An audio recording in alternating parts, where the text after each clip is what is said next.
Welcome back to the channel, everyone. It is an absolutely wild Tuesday, and the drama in Genoa City is reaching levels we haven't seen in a hot minute. Grab your iced coffee, get comfortable, and let's dive straight into today's monumental update. My jaw is literally on the floor right now because what I just witnessed on my screen has fundamentally altered my brain chemistry, and I need to trauma dump this entire experience onto the squad who actually gets the vision. Oh my God, I am literally shaking. We are talking about absolute, unadulterated heartbreak, and if I don't vent this right now, I am going to spontaneously combust. The writers have completely chosen violence today, and I am sitting here in my bedroom at 3 a.m., eyes bloodshot from this latest drop, just trying to process the sheer emotional devastation that was just unleashed upon us.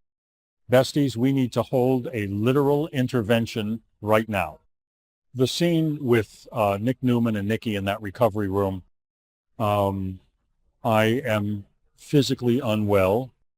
The doctors are standing there in the sterile, overly bright hospital room, and they are slowly, agonizingly removing the surgical bandage. We have been waiting for this moment for what feels like an eternity, holding our collective breath, praying to the soap opera gods that our fierce, iconic matriarch would finally get her sight back. But no, the devastation is so real. When those layers of gauze finally came off and Nikki's eyes were blank, unfocused, staring out into a terrifying empty void, I let out a scream that probably woke up my... Then we absolutely have to talk about Nick's reaction, because Joshua Morrow just delivered a masterclass in acting, absolutely devoured this scene and left zero crumbs. You could literally see the exact microsecond his heart shattered into a million jagged little pieces on that linoleum floor. He has been trying so hard to be the strong one, the unwavering anchor for this wildly dysfunctional family, but watching his mother, the usually invincible, diamond-draped Nikki Newman, realize she is still trapped in the dark, it was entirely too much for him. He was choking back heavy sobs, his hands were physically shaking, and the sheer suffocating agony radiating off him was low-key the most tragic. Mainly, what makes this so incredibly painful is the massive glaring juxtaposition of what is happening outside that suffocating hospital.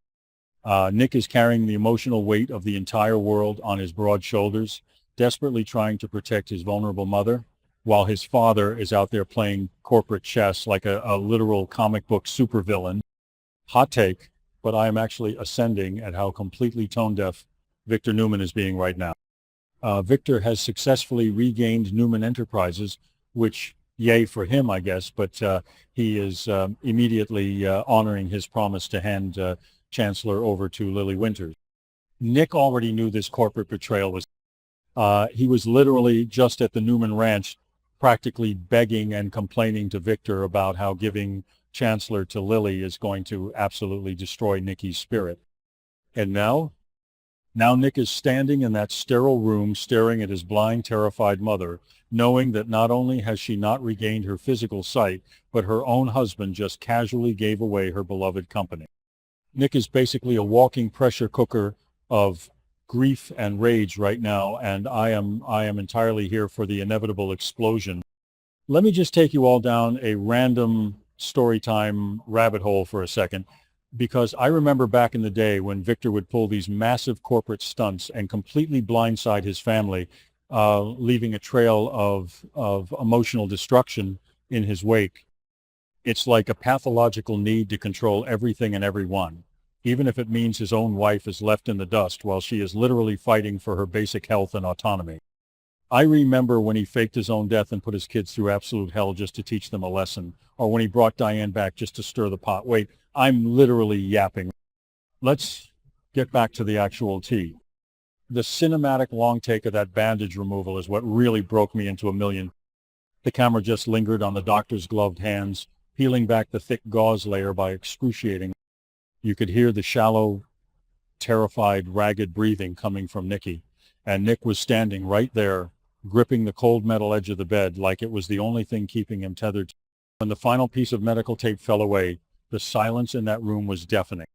It was a heavy, suffocating silence that made my own chest tight. Nick leaned in, his voice cracking into a million pieces as he asked if she could see him, and the way Nikki just slowly shook her head, tears spilling from her sightless eyes. I am literally in shambles. Is it just me? Or did they completely fumble the bag on it? Because part of me feels like Nick should be screaming at the doctors, demanding a new experimental treatment, flipping tables and threatening lawsuits. But then actually, no, wait, he is doing exactly what he should be doing, just standing there in quiet, agonizing solidarity. And my brain is basically a buffering wheel trying to process the sheer emotional whiplash of his restraint. He is paralyzed by his mother's profound pain, unable to fix it, which is his entire character's fatal flaw. He always wants to fix it for the women in his life, and right now, he is entirely powerless. Totally, we need to talk about the absolute sheer audacity of Victor Newman in this exact timeline, because it is making my blood boil. While Nick is weeping over Nikki's lack of vision, Victor is literally holding Matt hostage at the ranch, forcing him to take showers and change into fresh clothes like some twisted psychological experiment. Victor is sitting there telling Nick that he is going to put Matt through a serious test to see if they can... Hello? Ear to the ground. Victor, your wife is blind, your son is deeply traumatized, and you are playing mind games with a hostage in the guest wing? It is giving pure sociopath energy, no cap. If Matt doesn't prove his sincerity, Victor says he will crush him, but honestly, Victor is already crushing his own family. Yet, the contrast between the different factions in Genoa City right now is giving me severe whiplash. While the Newman family is drowning in medical tragedy and corporate backstabbing, Lily Winters is out here living her absolute best life. She is ecstatic about her massive victory with Chancellor and is literally asking Kane Ashby to step in and run the company. Kane is practically weeping with joy at Crimson Lights over his kids' text messages about Malcolm being discharged from... Everyone else is moving forward and celebrating life, while Nick and Nikki are trapped in this suffocating, inescapable bubble of darkness. Even Audra Charles is out here showing a rare sliver of humanity. She runs into Holden Novak at the coffee house and actually hugs him over the news of Malcolm's discharge, which triggers her own trauma about Amy. But of course, Audra can't stay soft for long, because she is already plotting to attend the grand reopening of Noah Newman's nightclub, the Shadow Room. Holden is practically begging her not to start unnecessary drama with Sienna Bacall, but Audra is obsessed. Noah is hyping up the massive online buzz for his club, completely oblivious to the fact that his father is currently having a total emotional breakdown. And let's not even get started on Phyllis. Sharon Newman is out here playing life coach for Phyllis, trying to pull her out of her outcast era after Daniel Romalotti ruthlessly rejected her at society. Daniel is refusing to forgive Phyllis, claiming she is just playing the victim again after being forced out of Newman Enterprises. Sharon is giving Phyllis these deep, empowering pep talks about taking control, while Nick Sharon's former epic love has absolutely zero control over the tragedy unfolding with his mother. The tragic irony is just entirely too much for my fragile heart to handle. Besties, I just don't know how Nick is going to survive this without completely snapping and burning Genoa City. He is watching the woman who raised him, the most powerful and glamorous woman in town, completely crumble into a shell of herself. And when Nikki inevitably finds out about Victor handing Chancellor over to Lily behind her back while she was blind, that is going to be the absolute final nail in the coffin.